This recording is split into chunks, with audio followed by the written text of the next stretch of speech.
The war in Ukraine didn't start in 2022. It started in 2014 with a coup that overthrew Ukraine's government. Since then, tensions have escalated, leading to war, economic turmoil, and a global power struggle. But there's more to this story than what mainstream media tells you. Ukraine and Russia share deep historical ties, yet the US and NATO continue pushing closer to Russia's doorstep.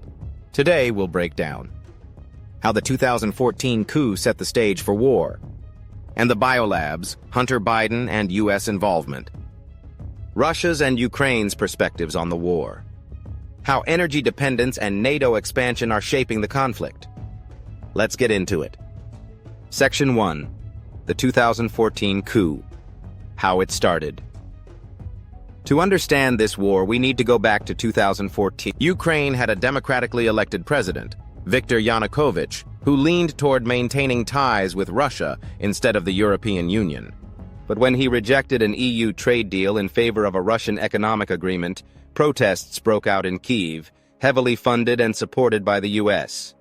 Leaked phone calls between Victoria Nuland, a top U.S. official, and the U.S. ambassador to Ukraine revealed how the U.S. was handpicking Ukraine's next government. Shortly after, Yanukovych was forced to flee, and a pro-Western government was installed. Russia saw this as an illegal coup backed by the U.S. to turn Ukraine against Moscow. In response, Russia annexed Crimea, a region with a majority ethnic Russian population and a key strategic naval base.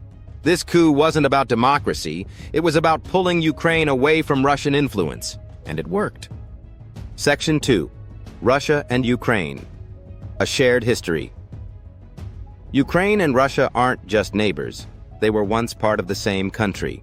For centuries, Ukraine was deeply tied to Russia through culture, language, and economics. Even after Ukraine gained independence in 1991, millions of ethnic Russians lived in eastern Ukraine and Crimea, speaking Russian as their first language.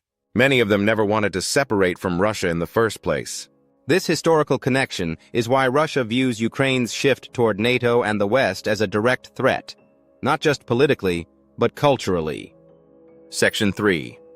NATO expansion. Why Russia feels threatened. The U.S. promised in the 1990s that NATO wouldn't expand eastward. But since then, NATO has added 14 countries, pushing closer and closer to Russia's borders.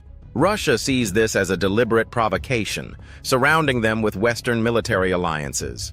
Ukraine joining NATO would mean U.S. military bases right on Russia's doorstep, something Russia will never allow. Imagine if Russia built military bases in Mexico or Canada.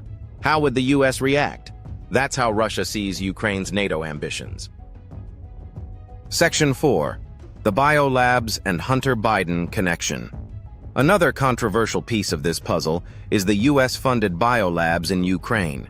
Documents reveal that the Pentagon helped set up biological research labs across Ukraine, raising concerns about potential bioweapon experiments near Russia's border.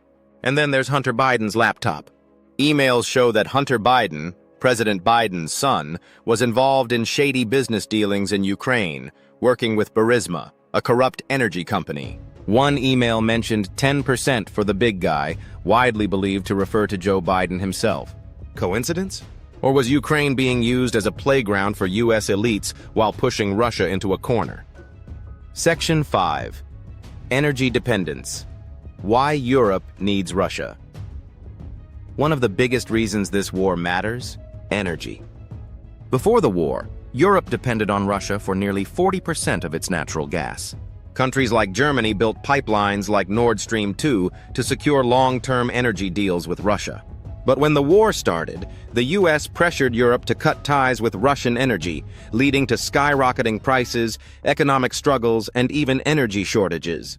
Meanwhile, the Nord Stream pipeline was mysteriously sabotaged, cutting off Russian gas to Europe. Many suspect U.S. involvement, but the truth remains hidden. Who benefits? The U.S., which now sells liquefied natural gas, LNG, to Europe at much higher prices. Section 6. How this ends. The bigger picture. This war isn't just about Ukraine. It's about global power struggles. The U.S. wants to weaken Russia, expand NATO, and control energy markets. Russia wants to protect its borders, maintain influence, and prevent Ukraine from becoming a NATO stronghold. And the people?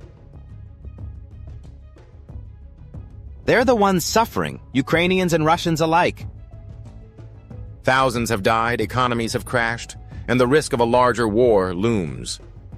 The question is, who really benefits from this war? The war in Ukraine isn't as simple as Russia bad, Ukraine good. It's a geopolitical chess game with the US, NATO, and Russia all playing their parts. What do you think? Is this war really about freedom and democracy, or is there a hidden agenda? Let me know in the comments, and don't forget to like and subscribe for more deep dives into global conflicts.